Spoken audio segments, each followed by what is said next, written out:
नमस्कार, स्वागत है आप सभी का।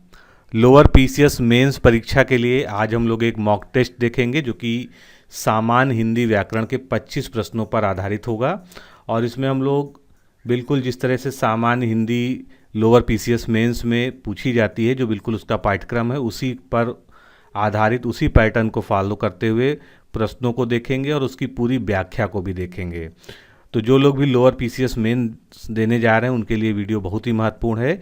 साथ ही अन्य परीक्षाएं जिसमें भी सामान्य हिंदी पूछी जाती है वो सभी अभ्यर्थी भी जो है इस वीडियो को ज़रूर देखें, पूरा देखें। और ये जो लोअर पीसीएस मेंस की मॉक टेस्ट आपके सामने है, इसका पीडीएफ जो हमारी डेमो टेस्ट सीरीज का पीडीएफ है वो इस वीडियो के डिस्क्रिप्शन बॉक्स और पिन कमेंट में उसका लिंक दिया हुआ है, आप वहाँ से डाउनलोड भी कर सकते हैं। दोस्तों, अगर आप लोअर पीसीएस मुख्य परीक्षा 2019 देने जा रहे हैं तो आप हमारे संस्थान के द्वारा डिजाइन किए गए इस क्रैश कोर्स से जुड़ सकते हैं, जो कि आपको टेस्ट सीरीज, वीडियो लेक्चर्स और नोट्स के माध्यम से इस परीक्षा की संपूर्ण पाठ्यक्रम की तैयारी करवाएगा।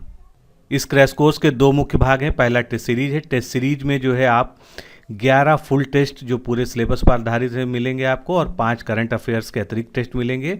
जितने भी टेस्ट आपको मिलेंगे उनकी व्याख्यात्मक हल सहित आपको पीडीएफ मिलेगी। ये टेस्ट ऑनलाइन आप हमारे ऐप पर या वेबसाइट पर किसी भी प्रकार से दे सकते हैं। व्याख्यात्मक हल वाली पीडीएफ में प्रश्न उत्तर के फॉर्मेट में आपको संपूर्ण नोट्स प्रोवाइड किया जाता है। किस तरह का ये नोट्स है आप देख सकते हैं। तो ये आपके सामने जो है UPSSC lower PCS mains exam के लिए जो हमने टेस्ट सीरीज़ तैयार की है उसका डेमो पीडीएफ यानी टेस्ट 1 खुला हुआ है। और आप देख सकते हैं कि इस सेगमेंट में जो भी क्वेश्चन हमने सेलेक्ट किए हैं उसका पहले हमने उत्तर दिया है, उसकी व्याख्या लिखी है, और व्याख्या से संबंधित जो भी महत्वपूर्ण चीज़ें हैं उसको संपूर्णता के साथ जो है नोट्स के फॉर्म में वहाँ पर आपको दे दिया गया। तो मात्र ये टेस्ट सीरीज नहीं है, ये अपने आप में संपूर्ण नोट्स है। आप देख सकते हैं इसी प्रकार जो है सभी प्रश्नों की आपको व्याख्या मिलेगी। जितना ज़रूरी डिटेल है जिस प्रश्न के बारे में, सब कुछ जो है उसमें आपको देखने को मिलेगा, जिससे अगर इस टॉपिक से कोई भी रिलेटेड क्वेश्चन आ जाता है तो आपको जो है उस प्रश्न को सॉल्व करने में कोई दिक्कत ना हो। तो आप सबसे पहले फ्री डेमो टेस्ट पीडीएफ को प्राप्त कीजिए। उसके लिए आपको लोअर मेंस लिखकर इस नंबर पर भेजना है, या इस वीडियो के डिस्क्रिप्शन और कमेंट बॉक्स में जो है आपका उसका लिंक दिया हुआ है, आप उसको वहाँ से डाउनलोड कर सकते हैं। अगर आप संतुष्ट हैं, आपको लगता है आपके एग्ज़ाम में ये डिस्क्रिप्टिव टेस्ट सीरीज सहायक होगी, तो आप निश्चित रूप से हमारे साथ जुड़ सकते हैं। वीडियो लेक्चर क्रैश कोर्स में आपको 3 सेगमेंट मिलते हैं, सामान्य हिंदी, मैथ्स और रीजनिंग। सामान्य हिंदी में आपको पूरे सिलेबस पर आधारित वीडियोस के साथ में पीडीएफ नोट्स भी मिलेंगे, और इन वीडियो लेक्चर्स का भी डेमो उपलब्ध है। डेमो देखने के लिए आप हमारा डिकोड एग्जाम का ऐप डाउनलोड कर लीजिए। उसमें लॉगिन करके वीडियो सेक्शन में जाकर सभी सेगमेंट्स के एक एक वीडियो आप जो है एडमिशन लेने से पूर्व डेमो के तौर पर देख सकते हैं। अगर आपको लगे कि हमारे शिक्षक अच्छा पढ़ाते हैं, आपके अनुरूप पढ़ाते हैं, तो आप जो है निश्चित रूप से इस क्रैश कोर्स प्रोग्राम में जुड़ सकते हैं। और सामान्य हिंदी, मैथ और रीजनिंग, इन वीडियो लेक्चर्स को आप अलग अलग भी ले सकते हैं, एक साथ भी ले सकते हैं, ये आपके ऊपर डिपेंड करता है। वीडियो लेक्चर्स के बारे में अधिक जानकारी के लिए आप इस नंबर पर सीधे कॉल करके या लोअर मेंस लिख के भेज सकते हैं। इसके अलावा अगर आप केवल सामान्य हिंदी का संपूर्ण नोट्स लेना चाहते हैं तो वो ई बुक के फॉर्म में पीडीएफ में अवेलेबल है। उसके लिए आप लोअर हिंदी पीडीएफ बुक लिखकर इस नंबर पर भेज दीजिए। इसमें मुख्य परीक्षा के अनुरूप सामान्य हिंदी के सभी चैप्टर्स को पाठ्यक्रम के अनुसार जो है 100% कवर किया गया है, पूरा नोट्स दिया जाएगा। ये आप देख सकते हैं 300 से अधिक पन्ने की ये पीडीएफ है, जिसमें आपको जो है सारे चैप्टर्स जो है क्रमबद्ध तरीके से जो आपके सिलेबस में है वो आपको उपलब्ध कराए जाएंगे। किसी भी अन्य जानकारी के लिए आप सीधे हमारे सर्विस नंबर 9506742546 पर कॉल करके बात कर सकते हैं। चलिए स्टार्ट करते हैं। पहला प्रश्न देखते हैं। किसी सरकारी अधिकारी को लिखा गया प्रार्थना पत्र या शिकायत पत्र किस प्रकार के पत्र की श्रेणी में आता है? तो अगर कोई सामान्य व्यक्ति किसी सरकारी अधिकारी को, सरकारी विभाग को कोई पत्र लिख रहा है, चाहे वो प्रार्थना पत्र हो या शिकायत पत्र हो, तो इस तरह का पत्र क्या कहलाता है? इस प्रकार का पत्र जो है आधिकारिक पत्र कहलाता है। इसको हम आवेदन पत्र भी सामान्य भाषा में कहते हैं। तो किसी सरकारी अधिकारी को लिखा गया प्रार्थना पत्र या शिकायत पत्र आधिकारिक पत्र या आवेदन पत्र की श्रेणी में आता है, और किसी अधिकारी को लिखा जाने वाला पत्र आवेदन पत्र भी कहलाता है। आवेदन पत्र में अपनी स्थिति से अधिकारी को अवगत कराते हुए अपेक्षित सहायता अथवा अनुकूल कार्रवाई हेतु प्रार्थना की अपेक्षा की जाती है। आवेदन पत्र की जो है कुछ विशेषताएं होती हैं, ये भी पूछी जाती हैं एग्जाम में। तो आवेदन पत्र पूरी तरह से औपचारिक होता है और इसे लिखते समय कुछ मुख्य बातों का ध्यान रखना चाहिए। जैसे आवेदन पत्र लिखते समय सबसे पहले ध्यान देने वाली बात जो है वह यह है कि इसमें विनम्रता और अधिकारी के सम्मान का निर्वाह आवश्यक होता है। इसके अतिरिक्त इसकी शब्द योजना, वाक्य रचना सरल और बोधगम्य होनी चाहिए। पत्र लेखन से ही अगला प्रश्न है, कार्यालय आदेश की भाषा शैली किस प्रकार की होती है? कार्यालय आदेश की भाषा शैली अन्य पुरुष शैली की होती है। यहाँ सी ऑप्शन यहाँ पर सही होगा कि कार्यालय आदेश की भाषा शैली अन्य पुरुष शैली होती है। जब किसी कार्यालय में आंतरिक स्तर पर महत्व के विषय पर कोई पत्र, प्रतिरूप, सूचनार्थ या अनुपालनार्थ निर्गमित किया जाता है अथवा जिसका संबंध अराजपत्रित अधिकारियों, कर्मियों के सेवा संबंधी यानी उनके सर्विस मैटर से रिलेटेड होता है, तो उसको हम कार्यालयी आदेश कहते हैं। ये शैली किस प्रकार से निर्धारित होती है इसको जानना जरूरी है, क्योंकि किसी भी पत्र में जब विशेषता हम पढ़ते हैं तो वहाँ पर लिखा जाता है कि ये किस शैली में लिखा जाने वाला पत्र है और ये आपके एग्जाम में पूछा जा सकता है। तो ये शैली किसके अंतर्गत आती है? पुरुषवाचक सर्वनाम के अंतर्गत आती है। जो सर्वनाम किसी पुरुष या व्यक्ति के लिए प्रयोग में लाए जाते हैं उन्हें हम पुरुषवाचक सर्वनाम के रूप में जानते हैं। और किसी वक्ता या लेखक जो संबोधित कर रहा हो उसके सामने तीन तरह के पुरुष हो सकते हैं, या तो वो स्वयं हो, अपने बारे में बात कर रहा हो, या जिससे वो बात कर रहा हो वो सुनने वाला व्यक्ति हो, या तीसरा कोई ऐसा अन्य व्यक्ति हो जिसके बारे में बात की जा रही हो लेकिन वो वहाँ पर मौजूद ना हो। तो इस आधार पर पुरुषवाचक सर्वनाम को तीन श्रेणियों में बांटते हैं। पहला जो है क्या है? उत्तम पुरुष। उत्तम पुरुष जो है क्या होता है? लेखक या वक्ता को जब कोई बात स्वयं को इंगित करके अपनी ओर इशारा करके कहता है तो उसको हम उत्तम पुरुष कहते हैं। इसमें किस तरह के शब्दों का प्रयोग होता है सर्वनाम के? मैं, मेरा, हम, हमारा, मुझको, हमको, मैंने, हमने, हमें, मुझे, यानी ये स्वयं को संबोधित करने के लिए जो होते हैं शब्द उसका जो है इसमें प्रयोग होता है। तो ये क्या हो गया? उत्तम पुरुष शैली हो गया। मध्यम पुरुष जो है ये श्रोता या पाठक के लिए होता है, जिससे हम बात कर रहे हैं उसके लिए। तो तू, तेरा, तुम, तुम्हारा, तुम्हें, तुम्हें, आपको, अपने, ये सभी इसमें आते हैं। अन्य पुरुष शैली जब दो लोग बात करते हैं लेकिन किसी तीसरे व्यक्ति के बारे में बात कर रहे होते हैं, यानी लेखक, वक्ता या श्रोता या पाठक से भिन्न कोई अन्य के बारे में बात हो रही हो, जैसे कि वह, वे, उन्हें, उसके, उसका, इसे, यह, ये। तो ये सभी क्या हैं? अन्य पुरुष शैली के सर्वनाम हैं। कार्यालय आदेश की विशेषताओं पे वापस आते हैं।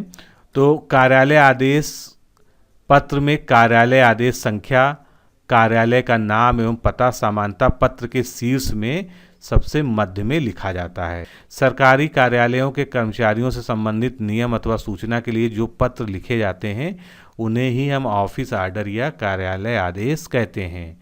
अब कार्यालय आदेश में विशिष्ट रूप से क्या होता है? तो कार्यालय आदेश का प्रयोग तो नियुक्ति यानी किसी का अपॉइंटमेंट किया जा रहा हो, किसी का प्रमोशन किया जा रहा हो, पदोन्नति, और किसी का कोई अवकाश स्वीकृत किया जा रहा हो, स्थानांतरण किया जा रहा हो, या कोई कार्य संपादन संबंधी नियम आदि के प्रयोग के लिए कार्यालय आदेश जारी किए जाते हैं। इसमें संबोधन और स्वनिर्देशन नहीं होता है, मतलब ये किसी एक व्यक्ति को संबोधित ना होके ये कॉमनली संबोधित किया जाता है। अगला प्रश्न देखेंगे, भाषा विज्ञान की दृष्टि से बड़ा ऊ किस प्रकार का स्वर है? तो चारों ऑप्शन आपके सामने हैं। तो चार ऑप्शन आपके सामने हैं, पश्च विव्रत, अग्र विव्रत, अग्र संवृत या पश्च संवृत। तो इसका सही उत्तर क्या होगा? इसका सही उत्तर होगा पश्च संवृत होता है। जो बड़ा ऊ होता है ये पश्च संवृत स्वर होता है। अब इसके बारे में थोड़ा जान लेते हैं। भाषा विज्ञान की दृष्टि से छोटा ऊ और बड़ा ऊ दोनों ही पश्च संवृत स्वर हैं। जिन स्वरों के उच्चारण में जीभ का पश्च भाग कार्य करता है उन्हें हम पश्च स्वर कहते हैं। बड़ा आ, ऊ, बड़ा ऊ, ओ और औ, आ, ये संवृत उन स्वरों को कहा जाता है जिन स्वरों के उच्चारण में मुख द्वार लगभग बंद रहता है। तो संवृत स्वर के उदाहरण क्या हो गए? छोटा ई, बड़ी ई, छोटा ऊ और बड़ा ऊ। अब इनको और आगे डिवाइड करते हैं जिह्वा के व्यवृत भाग की ऊंचाई के आधार पर, यानी जब हम कोई स्वर का उच्चारण कर रहे हैं उस समय जीभ का जो भाग व्यवहार में आ रहा है, यानी जो कार्य कर रहा है, वो किस ऊंचाई तक जा रहा है, उसके आधार पर स्वरों को संवृत्त और विवृत्त में बांटते हैं। तो संवृत्त स्वर क्या होते हैं? जब उच्चारण के समय जिह्वा बहुत ऊपर उठी हुई हो तो मुख विवर का मार्ग सकरा हो जाता है, जैसे छोटी ई, बड़ी ई, छोटा ऊ और बड़ा ऊ। अब विवृत्त स्वर क्या होते हैं? यदि उच्चारण के समय जिह्वा निश्चेष्ट पड़ी हो, यानी जीभ ऊंची ना उठी हुई हो, तो मुख विवर जो है, यानी मुख का जो पूरा ओपनिंग है वो पूरी खुल जाएगी, जैसे बड़ा आ।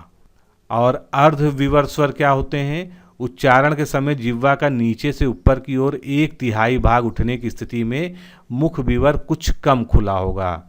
ये स्थिति अर्ध विवृत या अधखुला कहलाती है। इसका तात्पर्य है कि उच्चारण में संवृत्त से थोड़ा सा अधिक मुंह खुलता है और विवृत से कम मुंह खुलता है, यानी ए, ऐ, ओ, ये जो है इसके उदाहरण हैं। अर्ध संवृत्त स्वर उच्चारण के समय जिह्वा का ऊपर के नीचे का 1/3 अंश तक नीचे होने पर मुख विवृत कुछ कम सकरा होगा। इस स्थिति को अर्ध संवृत्त या आधा बंद कहते हैं, अर्थात विवृत से कम और अर्ध संवृत्त से थोड़ा अधिक मुंह खुला हो, जैसे ए और औ। अब ये उदाहरण है जिसको आपको याद रखना है, इसी से आप जो है इसको सॉल्व कर पाएंगे। सबसे पहले अर्ध विवृत की बात करते हैं, तो ए, ऐ और औ ये आ जाएंगे। विवृत में बड़ा आ जाएगा, फिर संवृत्त में छोटी ई, बड़ी ई, छोटा ऊ, बड़ा ऊ आ जाएगा, और अर्ध संवृत्त में ए और औ आ जाएगा। अगला प्रश्न, निम्नलिखित शब्दों में एक की वर्तनी शुद्ध है। किसकी वर्तनी शुद्ध है ये हमको देखना है। इसमें आधीन कैसा लिखा है? गलत लिखा है। आकंठ भी गलत लिखा है। अकस्मात भी गलत लिखा है। और आकांड टांडव ये कैसा है? ये बिल्कुल सही लिखा है। आकांड टांडव शुद्ध वर्तनी वाला शब्द है, जबकि आधीन, अकस्मात और आकंठ जो है अशुद्ध हैं। इनके क्रमशः शुद्ध रूप क्या होंगे? आधीन का शुद्ध रूप क्या होगा? अधीन होगा। अकस्मात का अकस्मात होगा, ना कि आकस्मात। बड़ा आ की जगह छोटे आ का प्रयोग होगा। और आकंठ इस तरह से ना लिख के आकंठ इस तरह से सही लिखा जाएगा। कुछ और उदाहरण देखते हैं शुद्ध अशुद्ध वर्तनी के। माताहीन, इसके लिए शुद्ध शब्द क्या होगा? मातृहीन। महाराजा की जगह महाराज शब्द सही होता है। माता देव की जगह मातृदेव। भूधर में छोटा ऊ की मात्रा की जगह भूधर, इस तरह से लिखा जाएगा। भीष्म की जगह भीष्म सही शब्द होगा। भस्मीभूत, माँ पर बड़ी की मात्रा लगेगी। भागवत में हलंत नहीं लगेगा, भागवत इस तरह से लिखा जाएगा। भस्म में जो है सा का प्रयोग ये होगा। भगीरथी कई बार पूछा गया, इसका शुद्ध रूप क्या है? भागीरथी। भरत की जगह सही शब्द क्या है? भरत। भैया में आधा या नहीं आएगा, भैया इस तरह से लिखा जाएगा। भविष्यत में जो है ता में हलंत लगाया जाएगा। इसी प्रकार भाग्यवान में ना में हलंत लगाया जाएगा। भ्रातागण की जगह भ्रातृगण ये शब्द सही होगा। भविष्यतवाणी की जगह भविष्यवाणी सही होगा। और भास्कर में सा जो है ये वाला लगेगा। तो इस तरह से ये हो गया। कुछ और शब्द देख लेते हैं। भुजंगिनी की जगह शुद्ध शब्द क्या होगा? स्त्रीलिंग शब्द है ये भुजंगी। बांस में जो है चंद्रबिंदु का प्रयोग होगा। बंगला, बंगले में भी चंद्रबिंदु लगेगा। बुद्धिवान की जगह बुद्धिमान शब्द सही होगा। और बाहुल्यता गलत है। बाहुल्य या तो लिखा जा सकता है या बहुलता लिखा जा सकता है, लेकिन बाहुल्यता शब्द जो है यहाँ पर गलत है। अगला प्रश्न देखेंगे, ऋण मुक्त में कौन सा समास है? तो चारों ऑप्शन आपके सामने हैं, इसमें से आप देख सकते हैं। ऋण मुक्त, क्या फीलिंग आ रही है? ऋण से मुक्त, यानी ऋण से अलग हो रहा है, ऋण से मुक्त हो रहा है। तो क्या होना चाहिए? ये अपादान तत्पुरुष समास इसमें होना चाहिए। ऋण मुक्त में अपादान तत्पुरुष समास होगा, क्योंकि इसका विग्रह क्या है? ऋण मुक्त, यानी ऋण से मुक्त।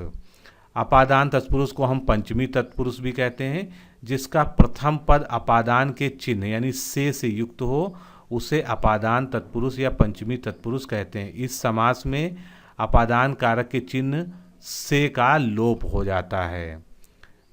जैसे ऋण से मुक्त, तो ऋण मुक्त, धनहीन, धन से हीन, गुणहीन, गुण से हीन, विद्या रहित, विद्या से रहित, पथभ्रष्ट, पथ से भ्रष्ट, जीवन मुक्त, जीवन से मुक्त। इसी प्रकार से रोग मुक्त, रोग से मुक्त, बंधन मुक्त, बंधन से मुक्त, दूरागत की जगह दूर से आगत, जन्मांध की जगह जन्म से अंधा, नेत्रहीन में नेत्र से हीन, पाप मुक्त यानी पाप से मुक्त, जलहीन यानी जल से हीन, लोक भय यानी लोक से भय।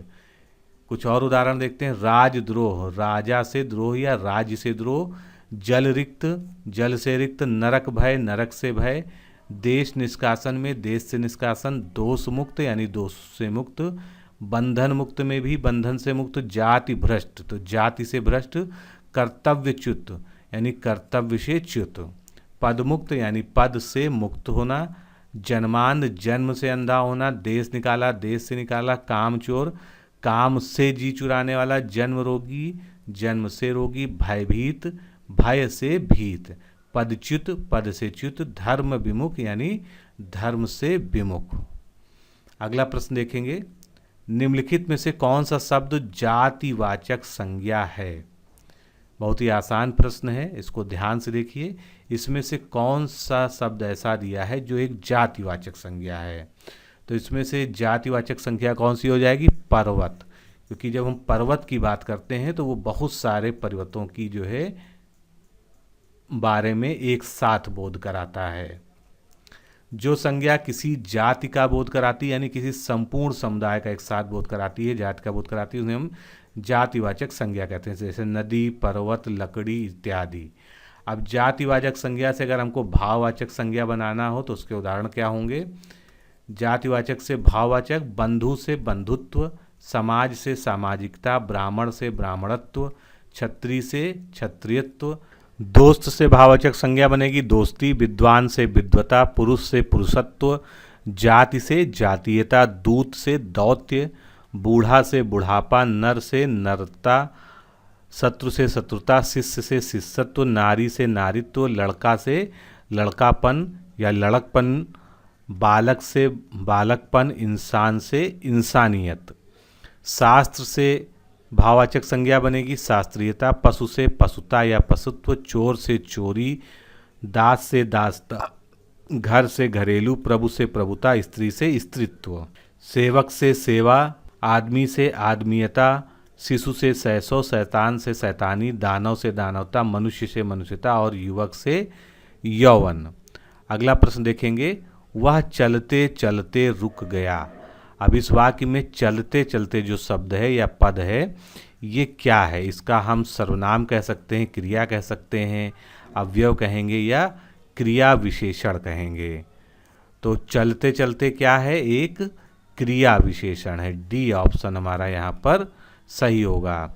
चलते चलते पद क्रिया विशेषण है। ऐसे अविकारी शब्द जिनमें क्रिया की विशेषता का बोध होता है उन्हें हम क्रिया विशेषण कहते हैं। इस वाक्य में चलते चलते शब्द रुकना जो क्रिया है उसकी विशेषता बता रहा है, और यहाँ चलते चलते शब्द एक रीतिवाचक क्रिया विशेषण है, यानी वो रीति बता रहा है कि किस प्रकार से क्रिया हो रही है। अब जो रूप के आधार पर क्रिया विशेषण अव्यय के भेद कौन कौन से होते हैं, मूल क्रिया विशेषण, यौगिक क्रिया विशेषण और स्थानीय क्रिया विशेषण। सबसे पहले मूल क्रिया विशेषण की बात करते हैं। तो ऐसे क्रिया विशेषण जो किसी दूसरे शब्दों के मेल से नहीं बनते हैं उन्हें हम मूल क्रिया विशेषण कहते हैं।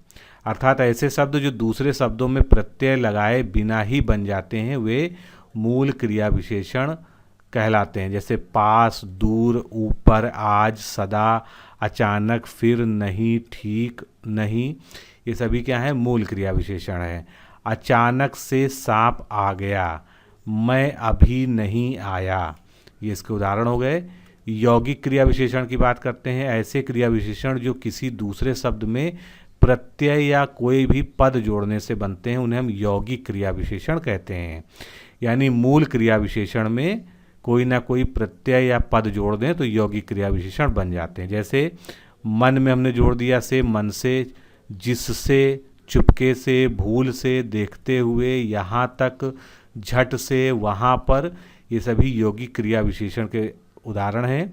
यौगिक क्रिया विशेषण संज्ञा, सर्वनाम, विशेषण, धातु और अव्यय के मेल से बनते हैं। उदाहरण देखते हैं वाक्य में, तुम रात भर में यहाँ आ जाना। तुम रात भर में आ जाना, यहाँ पर क्या है, रात भर। वह चुपके से जा रहा था, तो यहाँ पर चुपके क्या है, यौगिक क्रिया विशेषण है। अब बात करते हैं स्थानीय क्रिया विशेषण। ऐसे अन्य शब्द भेद जो बिना अपना रूप में बदलाव किए किसी विशेष स्थान पर आते हैं वे स्थानीय क्रिया विशेषण कहलाते हैं। जैसे वह अपना सिर पढ़ेगा। अब यहाँ पर सिर क्या है? सिर एक क्रिया विशेषण की तरह कार्य कर रहा है। वह दौड़कर चलते हैं। यहाँ पर चलते हैं जो है ये क्या है? स्थानीय क्रिया विशेषण का उदाहरण है। अगला प्रश्न देखेंगे, कटोरे भर उसने खीर खाई। अब ये वाक्य है, इसमें अनुबद्ध संबंध बोधक अव्यय कौन सा है? कटोरा है या भर है या उसने है या खाई है?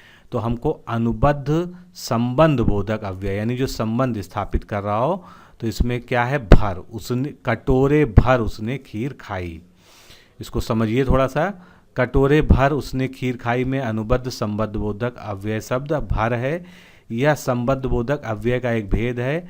अन्य अनुबद्ध संबद्ध बोधक अव्यय कौन से होते हैं? लगभग, मात्र, तक, अंतर्गत।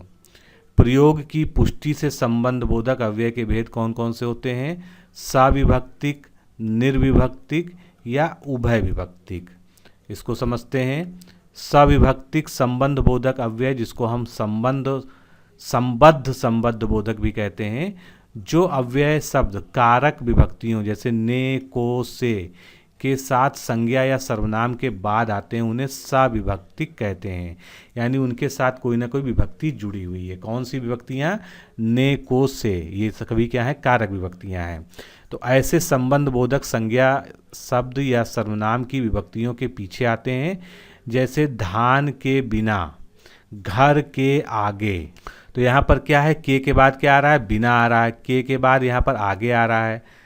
जहाँ पर आगे, पीछे, समीप, दूर, और, पहले इत्यादि जो है अव्यय शब्द आते हैं वहाँ पर सविभक्तिक अव्यय होता है।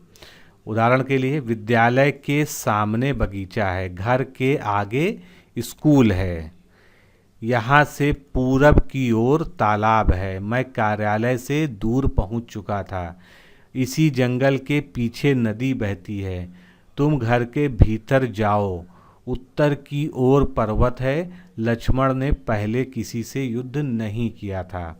तो इन सब में आप देख रहे हैं और, दूर, पीछे, भीतर, पहले, ये सभी क्या है? ये सभी सविभक्तिक अव्यय हो गए। अब निर्विभक्तिक संबंध बोधक अव्यय की बात करें जिसको हम अनुबद्ध संबंध बोधक भी कहते हैं। जो शब्द विभक्ति के बिना संज्ञा के बाद प्रयोग होते हैं उन्हें निर्विभक्तिक कहते हैं। अर्थात ऐसे संबंध बोधक अव्यय संज्ञा के विकृत रूप के बाद आते हैं। जैसे जहाँ पर किनारे तक, सखियों सहित, कटोरे भर, पुत्रों समेत, भर तक, समेत, पर्यंत, ये सभी शब्दों का जो प्रयोग होता है यहाँ पर निर्विभक्तिक होता है। उदाहरण, दिनेश रात तक लौट आया, वह साधु जीवन पर्यंत ब्रह्मचारी रहा, वह बाल बच्चों समेत यहाँ आया। तो ये सभी क्या हैं? निर्विभक्तिक के उदाहरण है। अब उभय विभक्तिक की बात कर लें तो उभय विभक्तिक संबोधक बोधक अव्यय क्या है? जो अव्यय शब्द विभक्ति रहित और विभक्ति सहित दोनों प्रकार से आते हैं उन्हें हम उभय कहते हैं, क्योंकि उभय का अर्थ ही होता है कॉमन। जहाँ पर द्वारा, रहित, बिना, अनुसार ये शब्द आते हैं वहाँ पर उभय विभक्तिक होता है। जैसे पत्रों के द्वारा संदेश भेजा जा रहा है, रीति के अनुसार काम होना है। अगला प्रश्न देखेंगे, भविष्य काल के कितने भेद होते हैं? आपके सामने संख्याएं दी हुई हैं 5, 2, 4, 3। बहुत ही महत्वपूर्ण प्रश्न है, कई परीक्षाओं में पूछा गया है। तो भविष्य काल के जो है मुख्यतः 3 भेद होते हैं। कौन कौन से होते हैं? सामान्य भविष्य काल, जैसे कि रमेश विद्यालय जाएगा। संभाव्य भविष्य काल, जिसमें यहाँ पर संभावना व्यक्त की जा रही है, संभव है कल परीक्षा परिणाम घोषित हो। और तीसरे तरह का हेतुमद भविष्य काल, माँ खाना बनाए तो मैं खाऊं। तो हेतुमद में क्या होता है? जहाँ पर किसी क्रिया का होना किसी अन्य क्रिया पर डिपेंड हो रहा है, यानी माँ अगर खाना बनाए तो मैं खाऊं।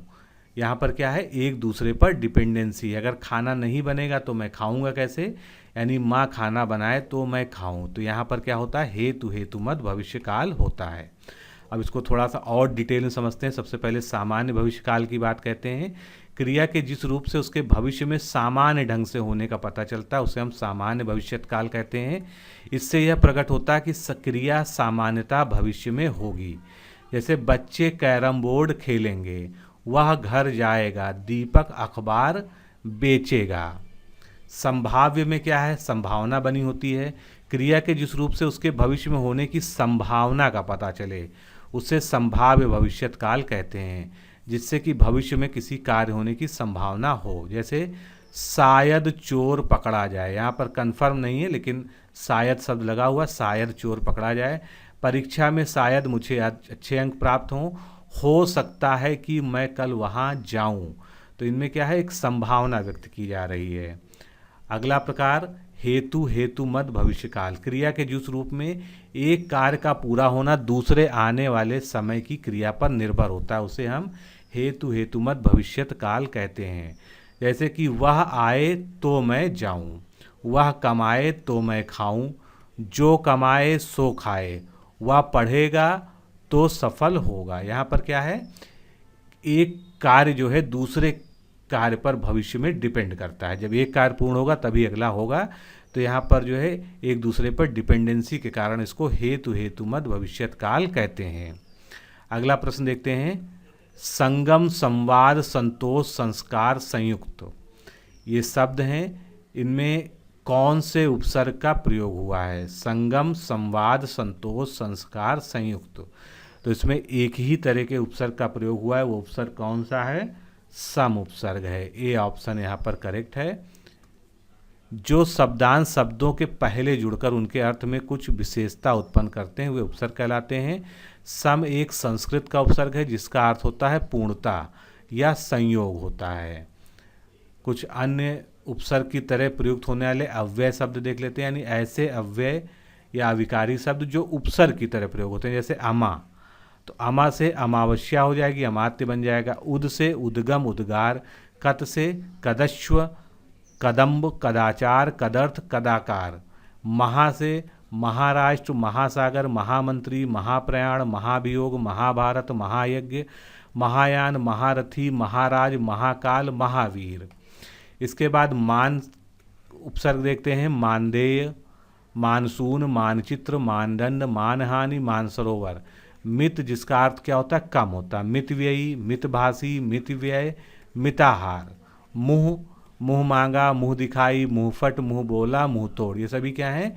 ये सभी ऐसे अव्यय हैं जो उपसर्ग की तरह प्रयोग होते हैं। मूल, मूल का अर्थ जड़ भी होता है आधार भी होता है। मूल मंत्र, मूल ग्रंथ, मूलभूत, मूलधन और मूल बंधन। उसके बाद यथा, यथा के बहुत सारे प्रयोग आप देखते हैं। यथा समय, यथावधि, यथाशीघ्र, यथाथान, यथाशक्ति, यथासंभव, यथा स्थिति।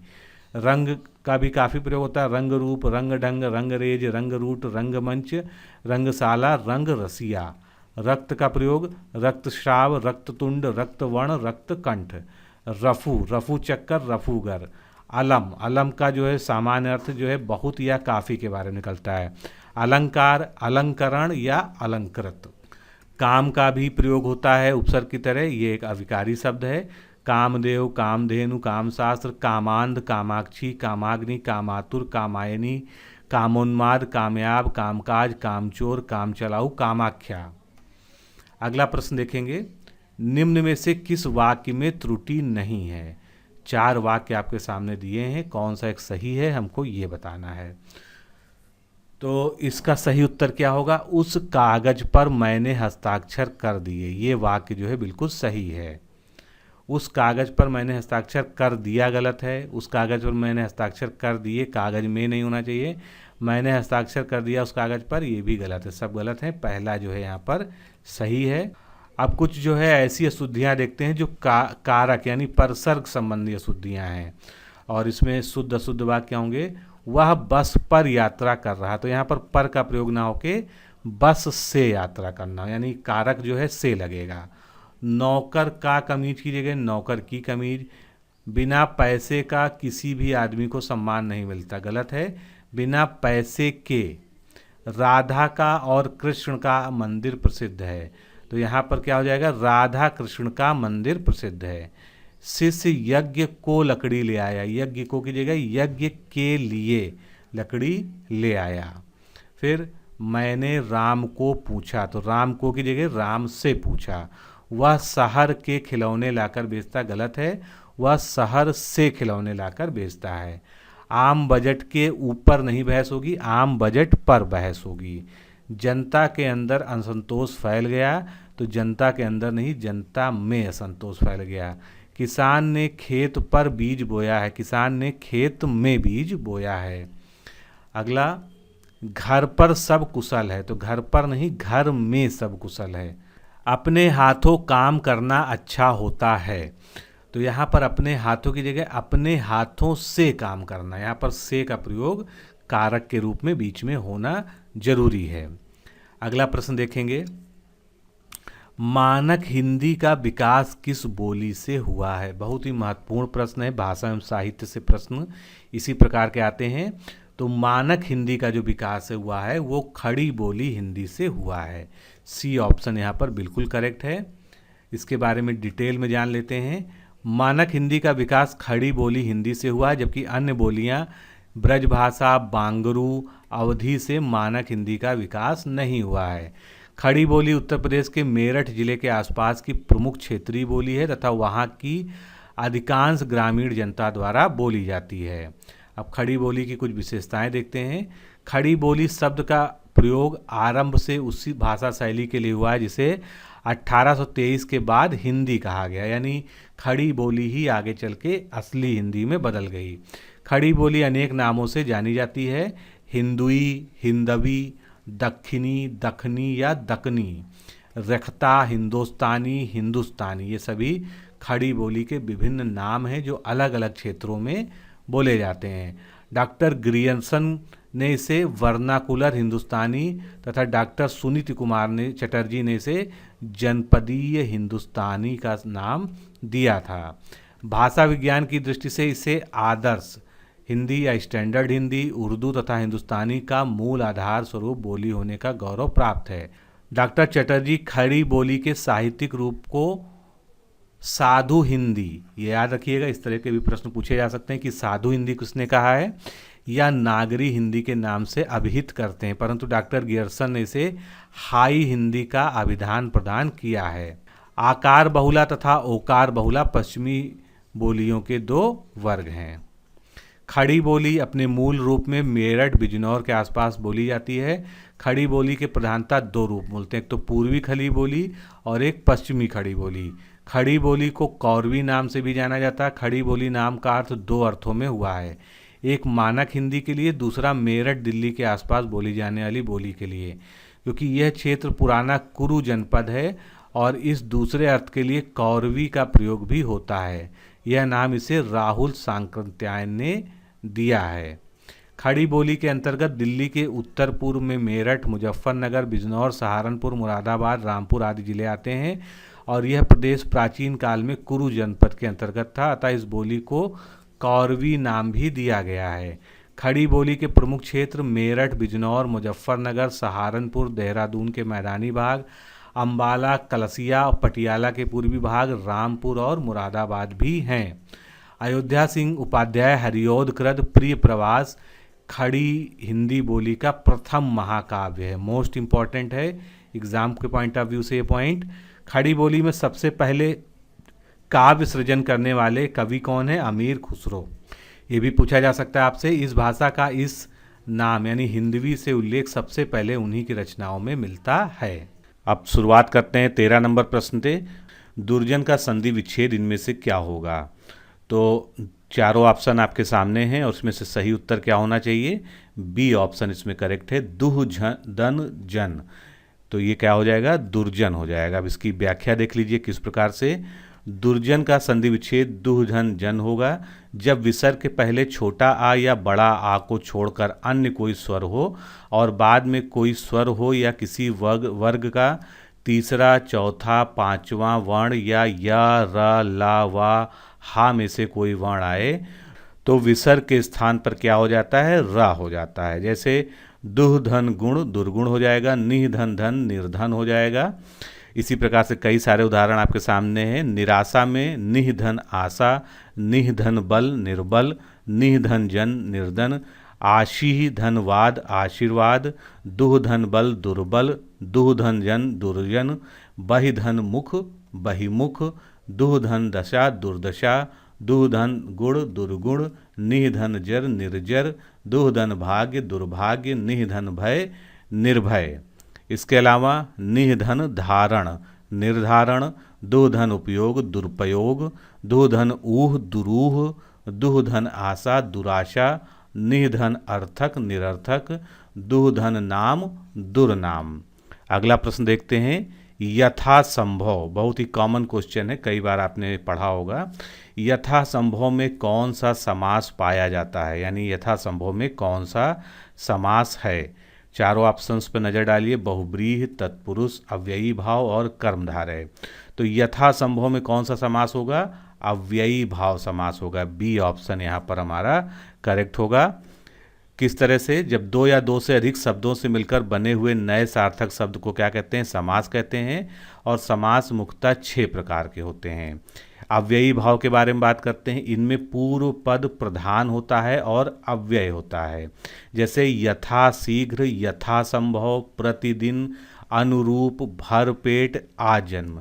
इनमें क्या है, पहला पद जो है प्रधान भी है और साथ में वो क्या है, वो एक अव्यय शब्द है, अविकारी शब्द है, जिसमें किसी प्रकार का कोई परिवर्तन नहीं होता है।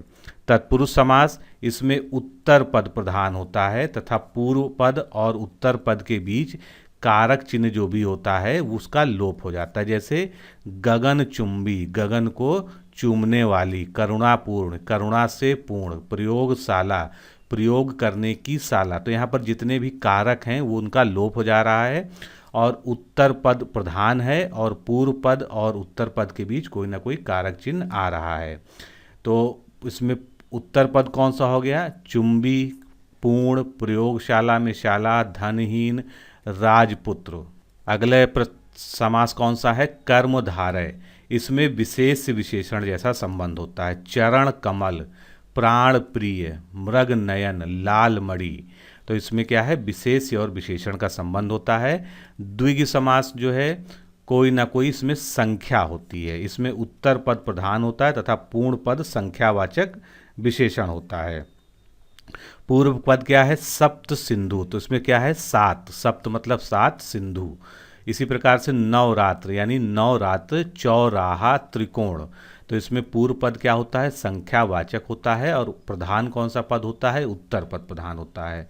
द्वंद्व समास की बात करें, इसमें पूर्व पद तथा उत्तर पद दोनों ही प्रधान होते हैं। जैसे राजा प्रजा, नर नारी, गुण दोष, ठंडा गरम, छल कपट।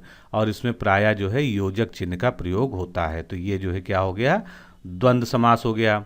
अब बचा आपके सामने बहुब्रीहि समास। तो इसमें कोई भी पद प्रधान नहीं होता है, दोनों पद मिलकर किसी तीसरे पद की ओर संकेत करते हैं। यानी दोनों पद के मिलने से एक नया जो है अर्थ उत्पन्न होता है, एक तीसरा पद जो है उत्पन्न होता है। लंबोदर की बात करें तो लंबा है उदर जिसका, अर्थात गणेश। तो यहाँ पर क्या हुआ, लंबोदर का स्वयं का कोई भी अर्थ नहीं रह गया, उसका अर्थ क्या हो गया, भगवान गणेश हो गया। दशानन, 10 हैं जिसके आनंद, तो वो कौन है, रावण है। तो इस तरह से लंबोदर और दशानन इसके जो है उदाहरण हो गए। अगला प्रश्न देखते हैं। निम्नलिखित वाक्य को सरल वाक्य में परिवर्तित कीजिए। क्या है वाक्य, अतिथि आए और कार्यक्रम शुरू हुआ। अब इसको हमको सरल वाक्य में बदलना है, तो किस तरह से बदलेंगे, तो अतिथि के आते ही कार्यक्रम शुरू हुआ। ये जो है इसका बेस्ट एग्जाम्पल है सरल वाक्य में बदलने का।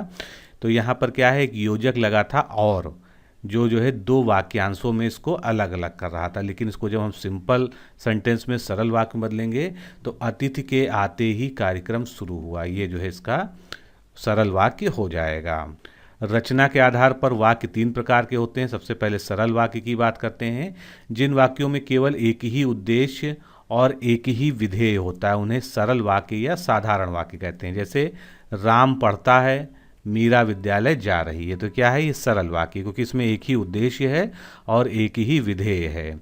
संयुक्त वाक्य जो है, जब 2 या 2 से अधिक सरल वाक्य किसी योजक, जैसे और, तथा, एवं, यह, अतः आदि से जुड़े हों तो उन्हें हम क्या कहते हैं, संयुक्त वाक्य कहते हैं, कंपाउंड सेंटेंस कहते हैं। जैसे मोहन ने खाना खाया, अब ये क्या है, ये अपने आप में एक पूर्ण वाक्यांश है, लेकिन ये जुड़ा किससे है, और से, और वह सो गया, तो ये जो है जुड़कर क्या हो गया, ये एक संयुक्त वाक्य हो गया। अब मिश्र वाक्य की बात करें, जिन वाक्य में एक प्रधान उपवाक्य हो और अन्य आश्रित उपवाक्य हो, और जो आपस में की, क्योंकि, जो, जितना, उतना, जैसा, वैसा, जब, तब, जहाँ, वहाँ आदि से जुड़ के मिश्रित हो रहा, उन्हें हम मिश्रित वाक्य कहते हैं। इसमें ध्यान समझिएगा, इसमें एक ही वाक्य जो है प्रधान होता है, वाक्य नहीं, उसको हम उपवाक्य कहेंगे क्योंकि वो आधा सेंटेंस होता है। तो एक वाक्य जो है प्रधान उपवाक्य होता है और दूसरा उसके ऊपर डिपेंड होता है, यानी जब प्रधान क्रिया होगी, प्रधान काम होगा, तो उसके बाद जो है उसकी आश्रित जो है क्रिया या कार्य होगा। जैसे वह लड़का जो खाना खा रहा है वह मेरा भाई है, तो यहाँ पर क्या है, वह लड़का जो खाना खा रहा है वह मेरा भाई है, तो ये क्या है, एक मिश्र वाक्य का उदाहरण है। अगला प्रश्न देखेंगे, इनमें से कौन सा शब्द देशज शब्दों की श्रेणी में आता है। तो इसमें से देशज शब्द कौन सा है, देखते हैं, स्टेशन, तारीख, टेलीविज़न और थप्पड़। तो इसमें देशज शब्द क्या है, डी ऑप्शन यहाँ पर करेक्ट होगा, थप्पड़ शब्द जो है देशज शब्द है। अब इसके बारे में डिटेल में जानते हैं। स्टेशन, टेलीविज़न और तारीख, ये तीनों कैसे शब्द हैं, विदेशज शब्द हैं, यानी इनकी उत्पत्ति जो है विदेशज है। अब उत्पत्ति या व्युत्पत्ति के आधार पर शब्द के भेद कितने होते हैं, 4 भेद होते हैं, देशज शब्द, विदेशज शब्द, तत्सम शब्द और तद्भव शब्द। चारों के बारे में आप जानते हैं, फिर भी जो है इसकी थोड़ा थोड़ा सा व्याख्या देख लेते हैं। सबसे पहले हम विदेशज शब्द या विदेशी शब्दों की बात करते हैं। वे शब्द जो अन्य देश की भाषा से हिंदी में आए हुए हैं, जैसे अरबी, फारसी, तुर्गाली, तुर्की, फ्रेंच, डच आदि भाषाओं से हिंदी में आकर जो है उसी रूप में हिंदी में प्रयोग होने लगे हैं, तो वे शब्द क्या हैं, विदेशी शब्द हैं। जैसे अगर हम अरबी भाषा की बात करें, औरत, अदालत, कानून, कुर्सी, कीमत, गरीब, तारीख, जुर्माना, जिला, शादी, सुबह, हुक्म, हिसाब, लिफाफा, वकील, शतरंज, इज्जत, इलाज, औलाद, कबीला, ताकत, दुनिया, नतीजा, नशा, बहस, हिम्मत, इनाम, इस्तीफ़ा, कमाल, कब्जा, तहसील, आज़ाद, अदालत, अफीज, तराजू, मालूम, मुकाम, मुकदमा, मतलब, मदद, फैसला, फ़कीर, मुसलमान, कागज़, हलवाई, ये सभी क्या शब्द हैं, ये सभी जो है अरबी भाषा के शब्द थे। इनमें से कुछ शब्द तो इतने डीपली हिंदी में जुड़े हुए हैं कि विभेद कर पाना भी मुश्किल है। इसी तरह से फ़ारसी शब्दों का भी बहुत प्रयोग होता है। आदमी, तनख्वाह, चश्मा, बीमार, मजदूर, मजबूर, समोसा, दीवार, दरवाज़ा, नमक, अखबार, अमरूद, आतिशबाजी, आसमान, कमर, आमदनी, आवारा, आराम, कारीगर, कुश्ती, खराब, खर्च, खजाना, खून, शुष्क, गुब्बारा, जेब, जानवर, गुलाब, ज़मीन, दवा, नेक, मलाई, लगाम, दर्जी, तबाह, जगह, शेर, शराब, सूद, सौदागर, सुल्तान, ये सभी क्या हैं, ये सभी जो है फारसी भाषा के प्रमुख शब्द हो गए।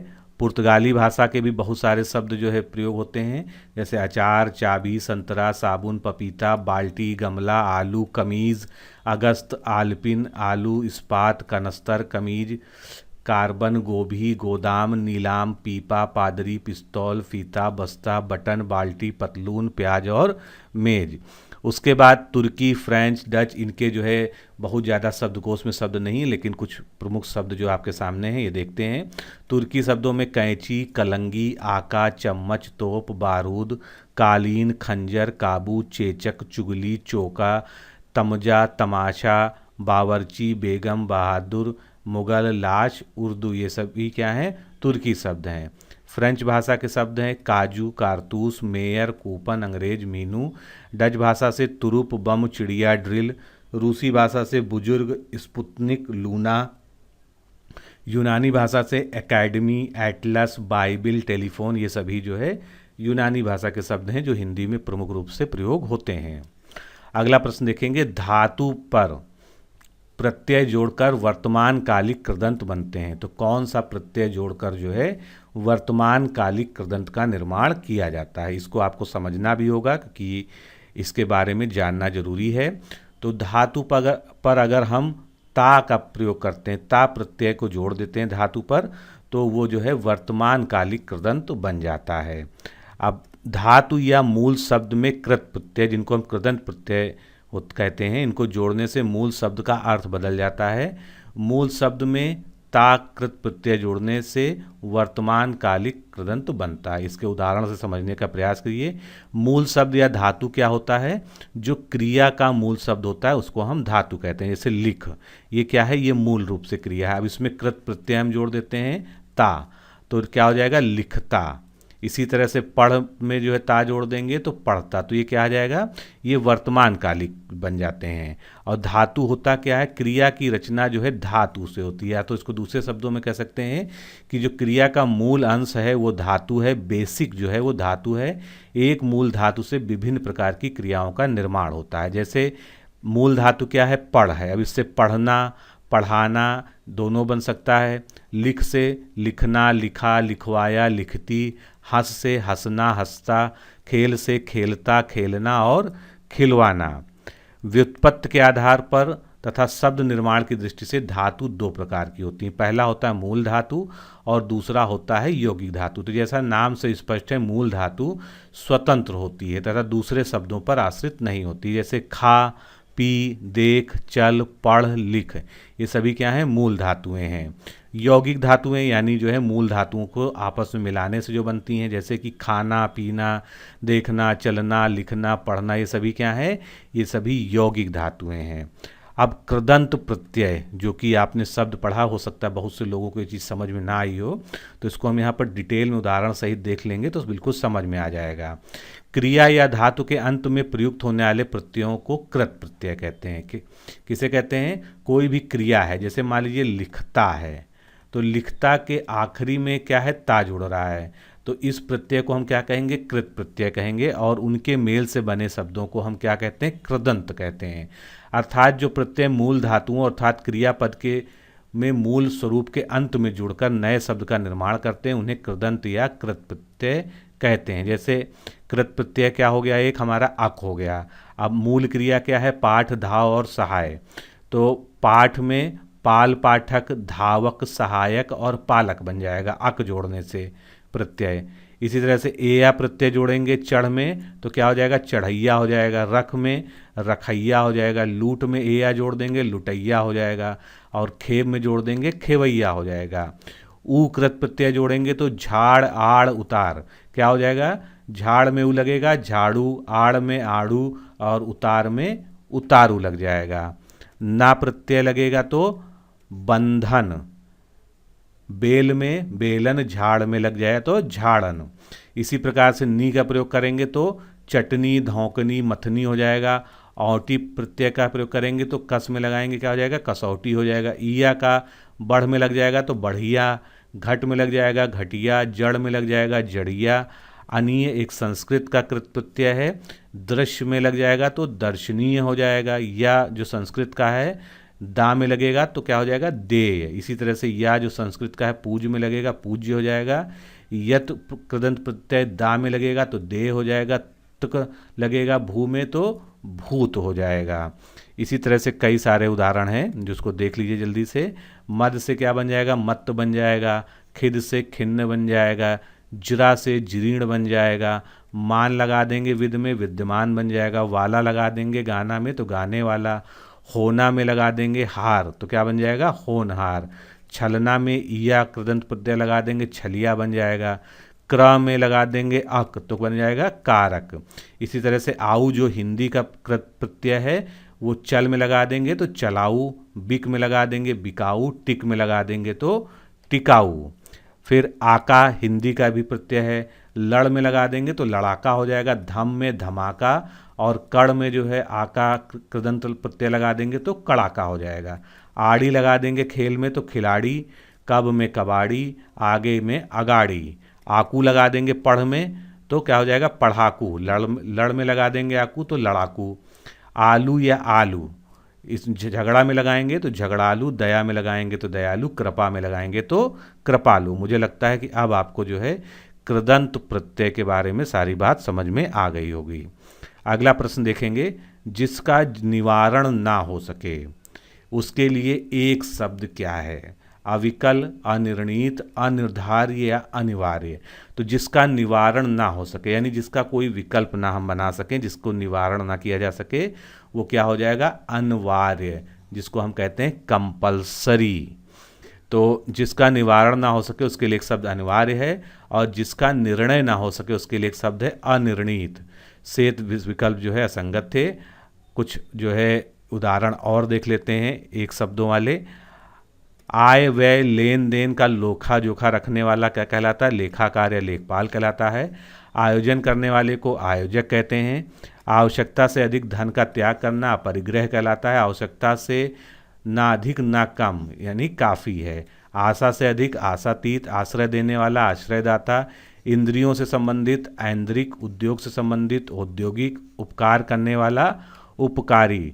उपकार के प्रति किया गया उपकार या भलाई के बदले में की गई भलाई प्रत्युपकार कहलाती है। उपनिवेश से संबंधी औपनिवेशिक, उपनिषद से संबंधित औपनिषदिक, और उपन्यास से संबंधी औपन्यासिक। थोड़ा यहाँ स्पेलिंग मिस्टेक है। उपपति यानी गैर पुरुष से उत्पन्न पुत्र जारज कहलाता। उपहास के योग्य उपहासास्पद, उसी समय का तत्कालीन, उसी समय में होने वाला या रहने वाला समकालीन, ऊंचे स्वर से उच्चारण किया हुआ ऊर्ध्वोच्चारित, ऊपर आने वाला श्वास उच्छ्वास, ऊपर कहा हुआ उपर्युक्त, ऊपर की ओर उछाला या फेंका हुआ उच्छिप्त, ऊपर की ओर जाने वाला ऊर्ध्वगामी, ऊपर चढ़ने वाला आरोही। ऋण के बदले धरोहर के रूप में रखा गया दास अहितक कहलाता है। ऋण न चुकाने वाला नादिहंद, ऋषि का कहा हुआ वचन आर्ष वचन, ऋषि निर्मित अथवा कथित आर्ष। एक क्षुद्र रोग जिसमें 4-5 फुड़ियाँ आसपास निकलती हैं उसको क्या कहते हैं, कच्छपिका। अगला प्रश्न देखते हैं, भगवान शब्द का स्त्रीलिंग शब्द इन विकल्पों में से कौन सा होगा। तो भगवान के लिए क्या होगा स्त्रीलिंग, भागिनी, भाग्यवान, भाग्यवती या भगवती। 4 आपके सामने विकल्प हैं। तो भगवान शब्द का स्त्रीलिंग शब्द क्या होगा, भगवती। ए ऑप्शन यहाँ पर करेक्ट है। संस्कृत के वान और मान प्रत्यांत विशेषण शब्दों में वान तथा मान को क्रमशः वती और मति कर देने से स्त्रीलिंग रूप बनता है। जैसे बुद्धिमान को क्या कह सकते हैं, बुद्धिमती कहते हैं स्त्रीलिंग में। बलवान के लिए बलवती। आगे देखते हैं कुछ और उदाहरण जो है।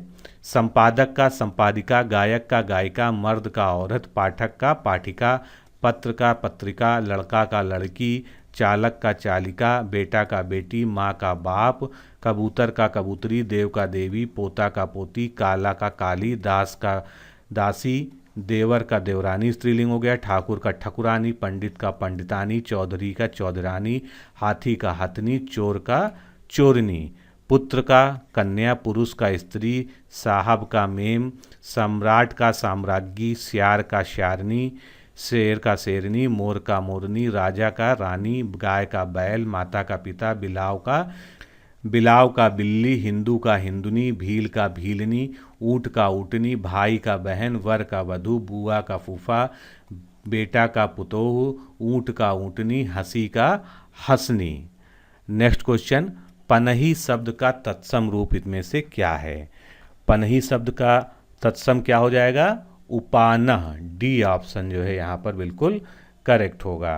कुछ और तत्सम तद्भव को देखते हैं। तो तद्भव से तत्सम कैसे बनाएंगे, करोड़ से कोटि तत्सम बन जाएगा। कर्तव्य का कर्तव्य, कब का कदा, करेला का कारवेल, कबूतर का कपोत, कपूर का कर्पूर, कपूत का कुपुत्र, कपास का करपास, लोभी का लुब्ध, मौर जो सिर और चोटी के सेंस में प्रयुक्त होता है उसके लिए तत्सम है मौली।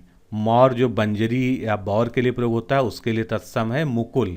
मौत का मृत्यु, मोर का मयूर, मोती का मौक्तिक, भेड़िया का वृक्क, भूषा का वुष, भूषण का भूषण, भाई का भ्रातृ, भांड का भंड या भट्ट, भांजा का भागिने, भस्म का भस्मन, भविष्य का भविष्यत, भारतार का भर्त्य, भभूत का विभूति, मेह का मेघ, मोची का मोचन, भतीजा का भ्रातृत्व या भात्रज, मेंढक का मंडूक, भला का भद्रक या भद्र, भरोसा का वराशा, भत्ता का भृत्या, मोड़ना का मोटन, मैल का मल। अगला प्रश्न देखते हैं, अश्व का पर्यायवाची शब्द इनमें से नहीं है। कौन सा ऐसा शब्द है जो इनमें से अश्व का पर्यायवाची नहीं है। तुरंग है, वजी और करी, इनमें से अश्व का पर्यायवाची कौन सा नहीं है? करी जो है इनमें से अश्व का पर्यायवाची नहीं है। अश्व के या घोड़े के पर्यायवाची क्या है? घोटक, अश्व, तुरंग, है, वाजी, सैंधव, तुरमंग, वाजी, वाह, तुरंग, रविपुत्र। कुछ अन्य महत्वपूर्ण हम शब्द देख लेते हैं पर्यायवाची। आँख के नेत्र, नयन, चक्षु, दृग, लोचन, अच्छी नज़र, दृष्टि, विलोचन। अहंकार के दर्प, दंभ, अभिमान, घमंड, गर्व और मद।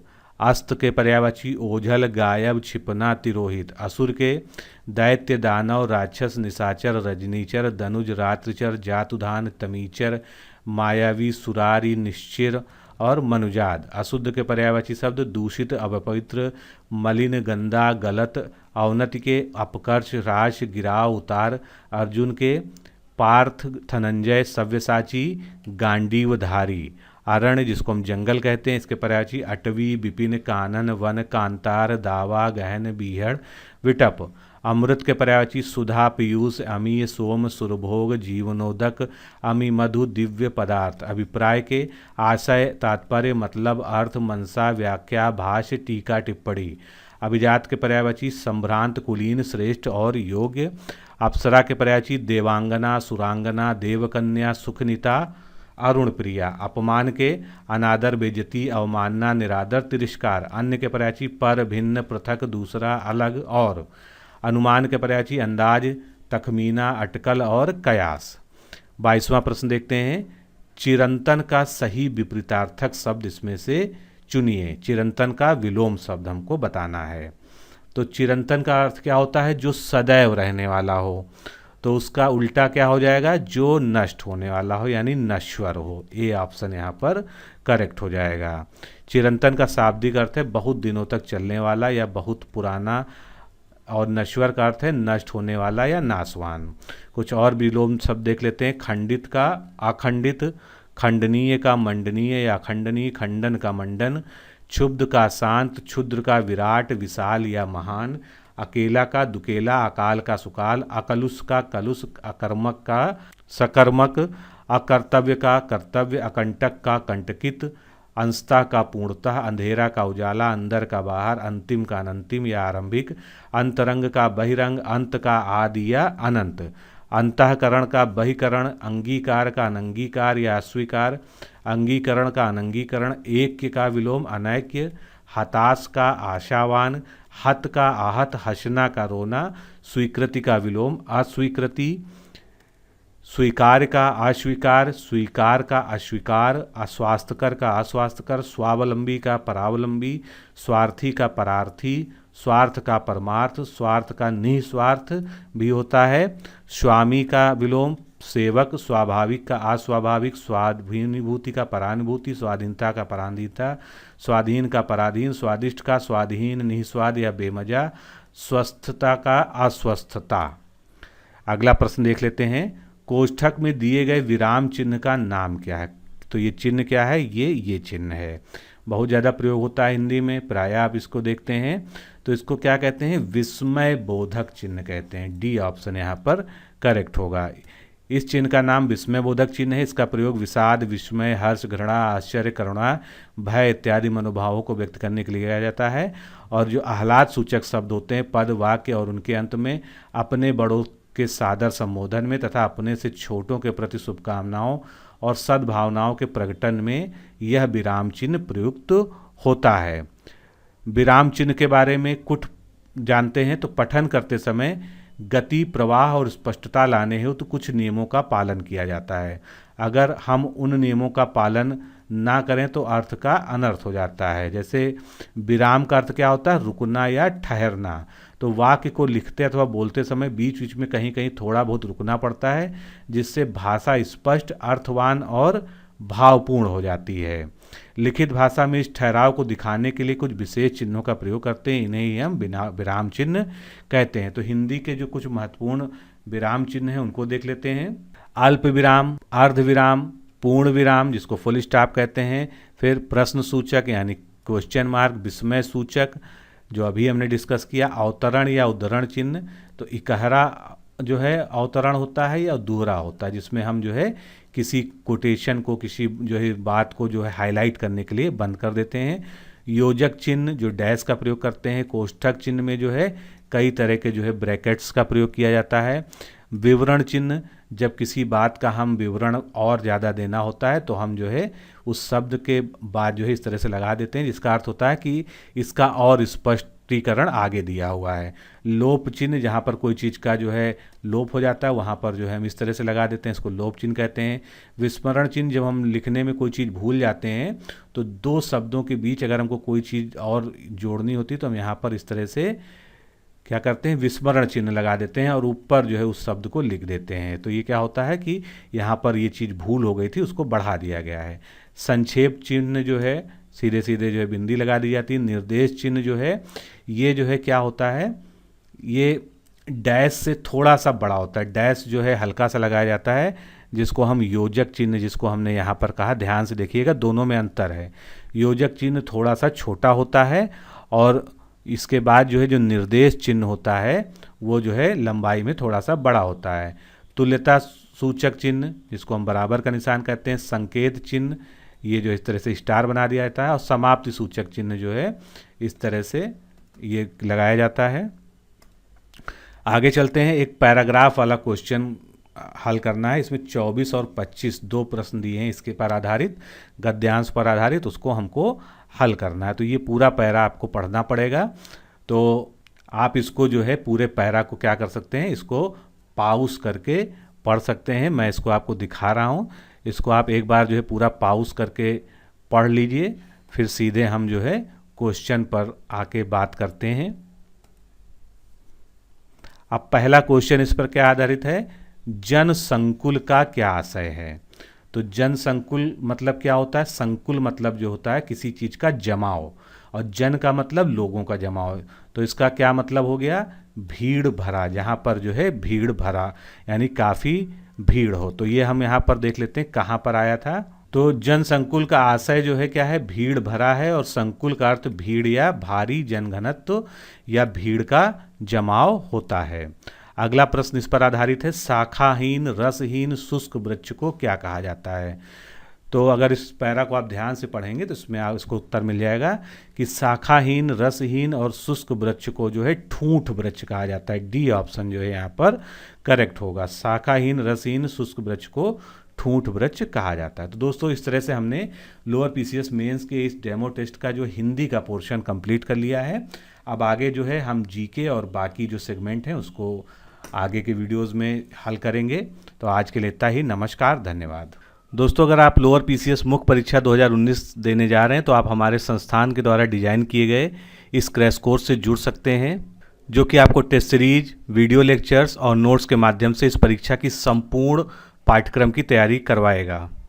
इस क्रैश कोर्स के दो मुख्य भाग हैं। पहला टेस्ट सीरीज है। टेस्ट सीरीज में जो है आप 11 फुल टेस्ट जो पूरे सिलेबस पर आधारित है मिलेंगे आपको, और 5 करंट अफेयर्स के अतिरिक्त टेस्ट मिलेंगे। जितने भी टेस्ट आपको मिलेंगे उनकी व्याख्यात्मक हल सहित आपको पीडीएफ मिलेगी। ये टेस्ट ऑनलाइन आप हमारे ऐप पर या वेबसाइट पर किसी भी प्रकार से दे सकते हैं। व्याख्यात्मक हल वाली पीडीएफ में प्रश्न उत्तर के फॉर्मेट में आपको संपूर्ण नोट्स प्रोवाइड किया जाता है। किस तरह का ये नोट्स है आप देख सकते हैं। तो ये आपके सामने जो है UPSSC lower PCS mains exam के लिए जो हमने टेस्ट सीरीज़ तैयार की है उसका डेमो पीडीएफ यानी टेस्ट 1 खुला हुआ है, और आप देख सकते हैं कि इस सेगमेंट में जो भी क्वेश्चन हमने सेलेक्ट किए हैं उसका पहले हमने उत्तर दिया है, उसकी व्याख्या लिखी है, और व्याख्या से संबंधित जो भी महत्वपूर्ण चीज़ें हैं उसको संपूर्णता के साथ जो है नोट्स के फॉर्म में वहाँ पर आपको दे दिया गया। तो मात्र ये टेस्ट सीरीज नहीं है, ये अपने आप में संपूर्ण नोट्स है, आप देख सकते हैं। इसी प्रकार जो है सभी प्रश्नों की आपको व्याख्या मिलेगी। जितना ज़रूरी डिटेल है जिस प्रश्न के बारे में सब कुछ जो है उसमें आपको देखने को मिलेगा, जिससे अगर इस टॉपिक से कोई भी रिलेटेड क्वेश्चन आ जाता है तो आपको जो है उस प्रश्न को सॉल्व करने में कोई दिक्कत ना हो। तो आप सबसे पहले फ्री डेमो टेस्ट पीडीएफ को प्राप्त कीजिए। उसके लिए आपको लोअर मेंस लिखकर इस नंबर पर भेजना है, या इस वीडियो के डिस्क्रिप्शन और कमेंट बॉक्स में जो है आपका उसका लिंक दिया हुआ है, आप उसको वहाँ से डाउनलोड कर सकते हैं। अगर आप संतुष्ट हैं, आपको लगता है आपके एग्ज़ाम में ये डिस्क्रिप्टिव टेस्ट सीरीज सहायक होगी, तो आप निश्चित रूप से हमारे साथ जुड़ सकते हैं। वीडियो लेक्चर क्रैश कोर्स में आपको 3 सेगमेंट मिलते हैं, सामान्य हिंदी, मैथ्स और रीजनिंग। सामान्य हिंदी में आपको पूरे सिलेबस पर आधारित वीडियोस के साथ में पीडीएफ नोट्स भी मिलेंगे, और इन वीडियो लेक्चर्स का भी डेमो उपलब्ध है। डेमो देखने के लिए आप हमारा डिकोड एग्जाम का ऐप डाउनलोड कर लीजिए। उसमें लॉगिन करके वीडियो सेक्शन में जाकर सभी सेगमेंट्स के एक एक वीडियो आप जो है एडमिशन लेने से पूर्व डेमो के तौर पर देख सकते हैं। अगर आपको लगे कि हमारे शिक्षक अच्छा पढ़ाते हैं, आपके अनुरूप पढ़ाते हैं, तो आप जो है निश्चित रूप से इस क्रैश कोर्स प्रोग्राम में जुड़ सकते हैं। और सामान्य हिंदी, मैथ और रीजनिंग, इन वीडियो लेक्चर्स को आप अलग अलग भी ले सकते हैं, एक साथ भी ले सकते हैं, ये आपके ऊपर डिपेंड करता है। वीडियो लेक्चर्स के बारे में अधिक जानकारी के लिए आप इस नंबर पर सीधे कॉल करके या लोअर मेंस लिख के भेज सकते हैं। इसके अलावा अगर आप केवल सामान्य हिंदी का संपूर्ण नोट्स लेना चाहते हैं तो वो ई बुक के फॉर्म में PDF में अवेलेबल है। उसके लिए आप लोअर हिंदी PDF बुक लिखकर इस नंबर पर भेज दीजिए। इसमें मुख्य परीक्षा के अनुरूप सामान्य हिंदी के सभी चैप्टर्स को पाठ्यक्रम के अनुसार जो है 100% कवर किया गया है, पूरा नोट्स दिया जाएगा। ये आप देख सकते हैं 300 से अधिक पन्ने की ये PDF है, जिसमें आपको जो है सारे चैप्टर्स जो है क्रमबद्ध तरीके से जो आपके सिलेबस में है वो आपको उपलब्ध कराए जाएंगे। किसी भी अन्य जानकारी के लिए आप सीधे हमारे सर्विस नंबर 9506742546 पर कॉल करके बात कर सकते हैं।